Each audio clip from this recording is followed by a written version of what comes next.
I am pleased to inform everyone that for the first time in over a decade, a significant natural gas discovery has been made.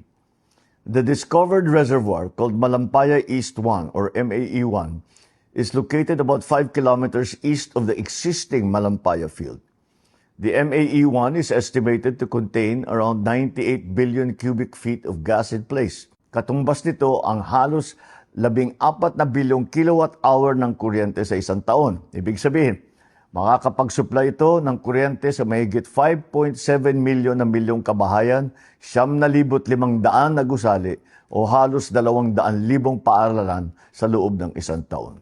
This helps Malampaya's contribution and strengthens our domestic gas supply for many years to come. Initial testing showed that the well flowed at 60 million cubic feet per day. This indicates that the well has the potential to produce even more, confirming it is a high productivity resource comparable to the original Malampaya wells. Aside from the natural gas, the discovery also includes condensate, which is a high-value liquid fuel. This additional resource can help support the government's efforts for the stabilization of our power supply. Ipinagmamalaki rin natin na Pilipino ang nanguna sa drilling na ito. Higit sa lahat, natapos nila ito na walang aksidente o environmental incident. MAE-1 is the first milestone under the Malampaya Phase 4 drilling campaign, which also includes the Camago 2 and the Bagong Pag-asa wells.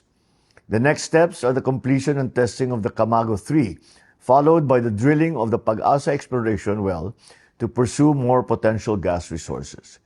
This achievement was made possible through the work of the SC38 Consortium led by Prime Energy in partnership with UC38, PNOC Exploration Corporation, and Prime Oil and Gas Incorporated. Patunay ito na sa responsableng pangangalaga sa kaligsasan at matibay na pagtutulungan ng gobyerno at pribadong sektor, makakamit natin ang mas maaasahang supply ng enerhiya para sa bawat Pilipino.